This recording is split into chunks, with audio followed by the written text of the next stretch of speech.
Hello everyone and welcome to this lecture again. अगर आपने इस लेक्चर का फर्स्ट पार्ट नहीं देखा है जिसमें हमने सिक्योरिटी गोल्स और सिक्योरिटी अटैक्स के बारे में पढ़ा था, तो आई वुड रिक्वेस्ट कि पहले आप वो वाला लेक्चर स्टडी करें, क्योंकि वो आपके इस लेक्चर के लिए बेसिस बनाएगा। और आज के इस लेक्चर में हम लोग पार्ट 2 में जो पढ़ने वाले हैं वो सिक्योरिटी मैकेनिज़म्स के बारे में है।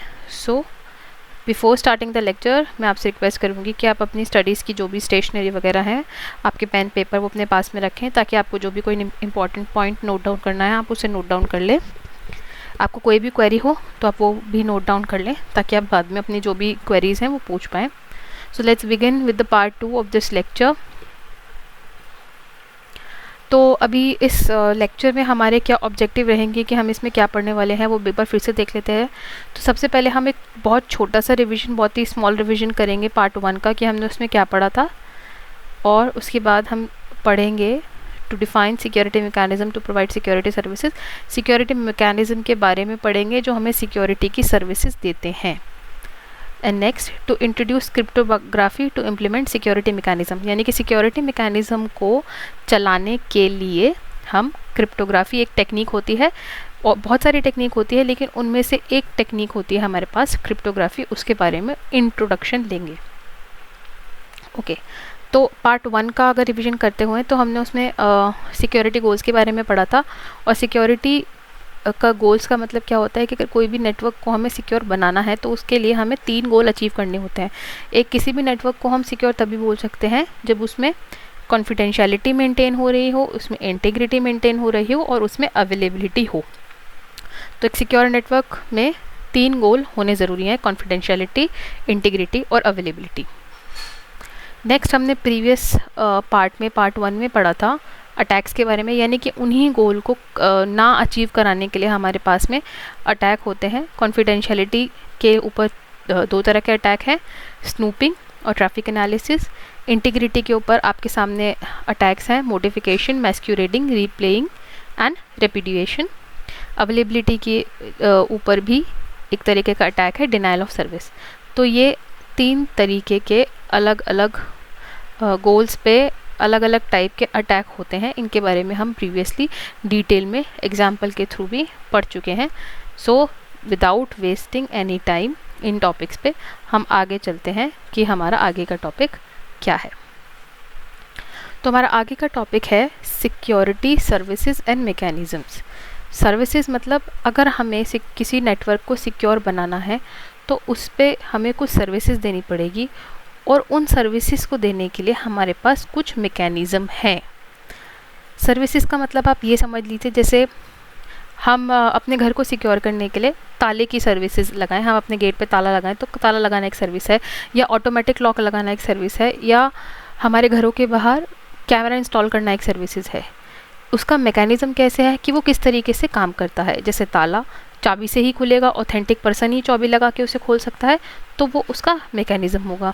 जैसे ऑटोमेटिक डोर केवल किसी के फिंगर के स्कैन से ही खुलेगा, तो वो उसका मैकेनिज़्म हो गया। तो सिक्योरिटी सर्विस क्या है कि हम किसी भी चीज़ को सिक्योर करने के लिए क्या सर्विस यूज़ कर रहे हैं, और फिर मैकेनिज़्म क्या है कि उस सर्विस को अचीव करने के लिए हम क्या मैकेनिज़्म, क्या तरीका, क्या आइडिया यूज़ करते हैं। तो ये सर्विस और मैकेनिज़्म के बीच में एक छोटा सा रिलेशनशिप है। ओके अब ITUT फर्स्ट पॉइंट देख लेते हैं। ITUT provide some security services and some mechanism to implement these service.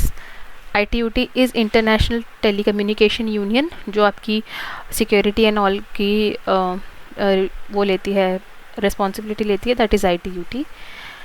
Provide some security service, यानी कि ITUT जो हमारे नेटवर्क को सिक्योर बनाने के लिए एक ऑर्गेनाइजेशन है इंटरनेशनल, वो कुछ सिक्योरिटी सर्विसेज प्रोवाइड करती है, और उन सर्विसेज को ही यूज़ करने के लिए हमें कुछ मैकेनिज़्म या कुछ तरीके बताती है, सर्विसेज और मैकेनिज़्म देती है। सेकेंड पॉइंट देख लेते हैं।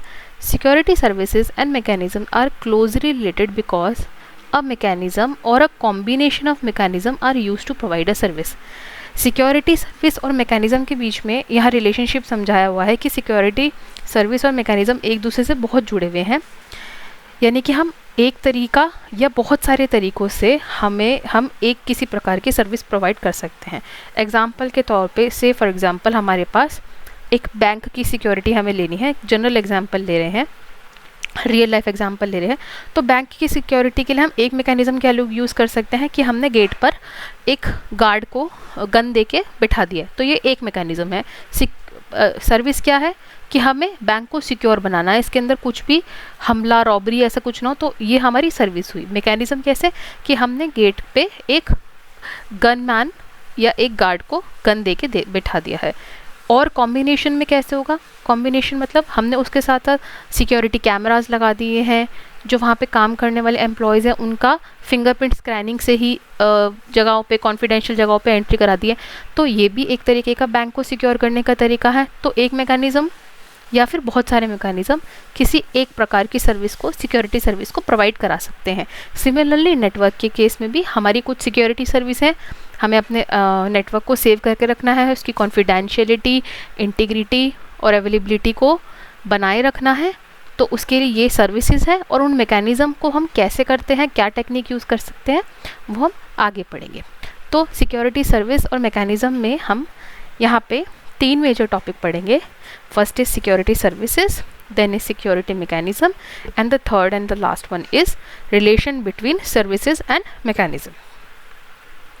फर्स्ट इज़ कि हमें नेटवर्क पे ITUT द्वारा क्या क्या सिक्योरिटी सर्विसेज प्रोवाइड कराई गई हैं। तो फर्स्ट इज़ डेटा कॉन्फिडेंशियलिटी, यानी कि जो ऑथराइज पर्सन है वो ही उस चीज़ को यूज़ कर सकेगा, that is one security service जो हमें ITUT से मिलती है। सेकेंड इज़ डेटा इंटीग्रिटी को मेंटेन रखने की सर्विसेज मिलती है। अब उस सर्विसेज के अंदर क्या क्या हमारे पास है कि एंटी चेंज और एंटी रिप्ले, ठीक है, कि हम कोई भी ऐसा अनऑथराइज बनता चीज़ों को चेंज ना कर पाए और कोई रिप्लेइंग ना कर पाए। Third is authentication, authentication maintain करने के लिए हम पीयर एंटिटी करते हैं और डेटा ओरिजिन करते हैं। नॉन रिप्यूडिएशन फोर्थ वन, उसके लिए हम प्रूफ ऑफ ओरिजिन मांगते हैं, मतलब कि डेटा कहाँ से स्टार्ट हुआ वो, और प्रूफ ऑफ डिलीवरी, यानी कि कोई चीज़ अगर किसी के पास डिलीवर हो गई है तो उसका कंफर्मेशन मांगते हैं ताकि हम उसे दोबारा यूज़ ना कर पाएँ। And the last one is access control. तो ये मेजर सर्विसेज हैं, सिक्योरिटी सर्विसेज जो हमें मिलती हैं। Data confidentiality, data integrity, authentication, non repudiation and access control. ये जो रेड कलर में मेंशन है ये इनमें यूज़ होने वाले फर्दर मेथड्स हैं जिनको हमें बहुत ज़्यादा डिटेल में नहीं समझना है। Next, security services. Security services में हमने क्या पढ़ा कि ऑथेंटिकेशन होता है, उसमें पीयर एंटिटी ऑथेंटिकेशन होता है। पीयर एंटिटी ऑथेंटिकेशन मतलब केवल वो ही लोग जो एक कनेक्शन को बनाने के लिए ऑथेंटिक हैं, अगर मैं और आप बात कर रहे हैं तो केवल दो ही यूज़र केवल दो ही यूज़र उस कम्युनिकेशन को बनाने के लिए ज़रूरी हैं। या फिर अगर मीटिंग हो रही है तो मीटिंग में अगर 5 पीपल इन्वॉल्व होने हैं, केवल वो ही पीपल ऑथेंटिकली उस सर्विस को यूज़ कर पाएँ, उसे पीयर एंटिटी ऑथेंटिकेशन बोलते हैं। डेटा ओरिजिन ऑथेंटिकेशन मतलब कि हम डेटा कहाँ से आया है, किस ओरिजिन से आया है, उसको चेक करते हैं ताकि वो डेटा बाद में चेंज या नहीं हो जाए, केवल चेंज हो तो ऑथेंटिक पर्सन के थ्रू ही हो। Second is data confidentiality. Data confidentiality कैसे कैसे कहाँ कहाँ मेंटेन करते हैं, कनेक्शन बनाने में, कहाँ कनेक्शन बना है इसको हम सिक्योर रखते हैं। कनेक्शन लेस, अगर हम वायरलेस मीडियम यूज़ कर रहे हैं तो उसमें कॉन्फिडेंशियलिटी। सेलेक्टेड फील्ड, यानी कि कुछ पार्ट हम दिखाना चाहते हैं, कुछ पार्ट हम नहीं दिखाना चाहते, तो उसमें कॉन्फिडेंशियलिटी मेंटेन करते हैं। And traffic flow confidentiality. Traffic flow यानी कि ट्रैफिक का फ्लो किसी को पता ना लगे, उसमें भी कॉन्फिडेंशियलिटी को हम मेंटेन करते हैं। Third is data integrity, connection integrity with recovery, यानी कि अगर हमारे पास कोई कनेक्शन लूज़ हो गया है, कोई कम्युनिकेशन हमारा ब्रेक हुआ गया है, तो कनेक्शन इंटीग्रिटी में रिकवरी का ऑप्शन कि कहाँ से हमारी प्रोसेस छूट गई थी वहाँ से हम उसे रिकवर कर पाएँ। Second, connection integrity without recovery, जहाँ पे हम ये ना पता कर पाएँ कि अगर हमारा कनेक्शन लूज़ हो गया था तो रिकवरी कहाँ से होगी। कनेक्शन लेस इंटीग्रिटी, अगर हमारा वायरलेस नेटवर्क्स पे हम लोग यूज़ कर रहे हैं तो उस पर कनेक्शन लेस इंटीग्रिटी प्रोवाइड कराना। सेलेक्टेड फील्ड कनेक्शन इंटीग्रिटी, वही किसी पर्टिकुलर फील्ड के लिए इंटीग्रिटी प्रोवाइड कराना। And selected field connection integrity, कोई भी सेलेक्टेड फील्ड हो उसके लिए कनेक्शन लेस मीडियम पे इंटीग्रिटी की सर्विस प्रोवाइड कराना। ये सब डेटा इंटीग्रिटी के अंडर आता है। Non repudiation, non repudiation origin, non repudiation destination, and last one is access control. अब आ जाते हैं सिक्योरिटी मैकेनिज्म के ऊपर। सिक्योरिटी सर्विसेज हमने देखा कि हम authentication, data confidentiality, data integrity, non reputation और एक्सेस कंट्रोल की सर्विसेज हम प्रोवाइड करते हैं। मतलब कि किसी भी डेटा को सिक्योर करने के लिए, किसी भी नेटवर्क को सिक्योर करने के लिए हमें ये सब सर्विसेज प्रोवाइड करानी होती है एक नेटवर्क के अंदर। अब इसे अचीव कैसे करते हैं, उसके मैकेनिज्म आपके सामने स्क्रीन पे दिख रहे हैं। पहला एनसाइफरमेंट। एनसाइफरमेंट मतलब कोड बना के, अगर हम कोडिंग में दो लोग बात करें तो कॉन्फिडेंशियलिटी मेंटेन होगी। डेटा को इंटीग्रेट करके, यानी कि टाइम टू टाइम चेक करके कि कोई चेंजेस जो हो रहे हैं वो ऑथेंटिक पर्सन कर रहा है या नहीं कर रहा। डिजिटल सिग्नेचर लगा के, यानी कि अगर मैं आपको कोई सर्टिफिकेट दे रही हूँ उस पर मेरे ऑथेंटिक डिजिटल सिग्नेचर हैं, तो वो ये प्रूफ करते हैं कि आपको वो जो सर्टिफिकेट मिला है, वो जो डॉक्यूमेंट मिला है, अगर उसमें डिजिटल सिग्नेचर है तो वो आपको सही पर्सन से मिला है। That is digital signature. Authentication exchange, यानी कि जब हम कोई भी एक्सचेंज मनी का, किसी ट्रांजैक्शन का, किसी प्रोडक्ट का करते हैं तो उसको ऑथेंटिक करना is authentication exchange. Traffic padding. Traffic padding मतलब कि ट्रैफिक को टाइम टू टाइम चेक करने के लिए कि उससे कोई बीच में से रीड नहीं कर पा रहा है, कोई बैठे हुए ट्रैफिक एनालिसिस नहीं कर पा रहा, उसे ट्रैफिक पैडिंग कहते हैं। Routing control. राउटिंग कंट्रोल मतलब कि हमारा रूट किस तरीके से फॉलो हो रहा है, क्या वो रूट सिक्योर है या नहीं है, तो that is routing control. Notarization and access control. ठीक है, तो ये सब सिक्योरिटी मैकेनिज्म होते हैं जो हम नेटवर्क पे यूज़ करते हैं। This next is relation between services and mechanism. तो अब यहाँ पे हम क्या देख रहे हैं कि अलग अलग सर्विसेज जो हमने पढ़ी थी उन पे अब हमारे कौन कौन से मैकेनिज्म अप्लाई होते हैं। यानी कि अगर हमें डेटा कॉन्फिडेंशियलिटी को की सर्विस को प्रोवाइड कराना है किसी नेटवर्क पे, तो हमें कौन से मैकेनिज्म यूज़ करने हैं, हमें एनसाइफरमेंट और राउटिंग कंट्रोल का इस्तेमाल करना है। वहीं पे अगर हमें डेटा इंटीग्रिटी की सिक्योरिटी सर्विस प्रोवाइड करानी है तो कौन कौन से मेथड आ जाते हैं उसके अंदर, एनसाइफरमेंट, डिजिटल सिग्नेचर और डेटा इंटीग्रिटी। अगर हमें सिक्योरिटी सर्विसेज में ऑथेंटिकेशन को प्रोवाइड कराना है तो हम एनसाइफरमेंट, डिजिटल सिग्नेचर और ऑथेंटिकेशन एक्सचेंजेस वाले मैकेनिज्म्स को यूज़ करेंगे। अगर नॉन रिपुडिएशन की सर्विस देनी है तो हम डिजिटल सिग्नेचर, डेटा इंटीग्रिटी और नोटराइजेशन का यूज़ करेंगे। एक्सेस कंट्रोल की अगर हमें सिक्योरिटी सर्विस देनी है तो हम एक्सेस कंट्रोल मैकेनिज्म का यूज़ करेंगे। इस तरीके से हमारी सिक्योरिटी सर्विसेज और मैकेनिज्म एक दूसरे से रिलेटेड है। Let's go through the next topic कि सिक्योरिटी को अचीव करने के लिए हमारे पास बेसिकली टेक्निक है क्या। तो सबसे पहला पॉइंट पढ़ते हैं जो अभी हमने the mechanism discuss in the previous lectures are only theoretical recipes right to implement security. इसीलिए ये क्योंकि थ्योरिटिकल है इसीलिए हमने इनके बारे में इतनी डिटेल नहीं पढ़ी है। तो मैकेनिज्म प्रीवियसली जो हमने डिस्कस करे सिक्योरिटी मैकेनिज्म वो सब थ्योरिटिकल हैं सिक्योरिटी को इम्प्लीमेंट करने के लिए। The actual implementation of security goals need some technique, और एक्चुअल रियल लाइफ जो हमारे पास सिक्योरिटी गोल है उसे अचीव करने के लिए हमें एक सिक्योरिटी गोल की नई टेक्निक यूज़ करनी पड़ती है। Next point, two techniques are prevalent today, cryptography and steganography. यानी कि सिक्योरिटी गोल्स को अचीव करने के लिए या सिक्योरिटी गोल्स को इम्प्लीमेंट करने के लिए हमारे पास दो पॉपुलर टेक्निक्स हैं। पहले का नाम है cryptography and second is steganography. Since steganography हमारे सिलेबस का पार्ट नहीं है तो हम केवल इस टॉपिक में क्रिप्टोग्राफी के बारे में पढ़ेंगे। देयरफॉर द नेक्स्ट टॉपिक जिसका इंट्रोडक्शन हम लेने वाले हैं वो है cryptography. Cryptography, first point, cryptography a word with Greek origin means secret writing.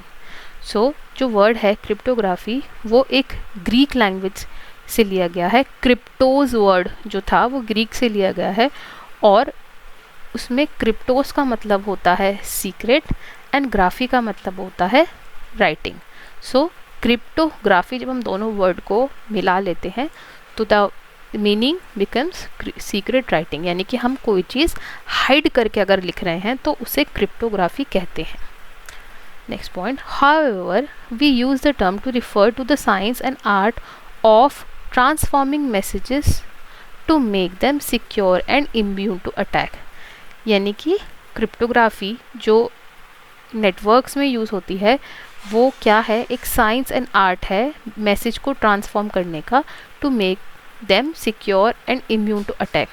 यानी कि जो मेरा मैसेज है, अगर पॉइंट ए जहाँ पे रिसीवर है और पॉइंट बी जहाँ पे सेंडर है, तो बी से ए पे अगर हम मैसेजेस सेंड कर रहे हैं तो नेटवर्क पे अगर हमें उस डेटा को सिक्योर करना है, उसे बदल दें अगर हम मैसेज को, जिसे केवल ए और बी ही समझ पाएँ, तो उस आर्ट को हम क्रिप्टोग्राफी कहते हैं कि हमने मैसेज बता दिया लेकिन सीक्रेटली बताया है, तो दैट इज़ क्रिप्टोग्राफी। तो यहाँ पे हमारा पार्ट 2 एंड होता है। हमने यहाँ पे एक शॉर्ट डिस्कशन किया सिक्योरिटी सर्विसेज के बारे में, और उन सिक्योरिटी सर्विसेज को अचीव करने के लिए हमारे पास क्या थ्योरेटिकल सिक्योरिटी मैकेनिज्म है, एंड लास्ट में हमने एक सिक्योरिटी गोल को अचीव करने की बहुत ही फेमस टेक्निक क्रिप्टोग्राफी का यूज़ किया है। नेक्स्ट चैप्टर में हम क्रिप्टोग्राफी को डिटेल में पढ़ेंगे और देखेंगे कि इस टेक्निक में हम क्या क्या यूज़ कर सकते हैं। अभी आज के टॉपिक में आपको जितने भी क्वेरीज़ रही हैं, जो भी क्वेश्चन है वो आप नोट डाउन कर लीजिए, नीचे कमेंट्स में भी लिख सकते हैं आप, मैं उनका आंसर कर दूँगी as soon as possible, and see you in the next lecture. I hope आपको clearly समझ में आ गया होगा, and thank you so much. Have a good time.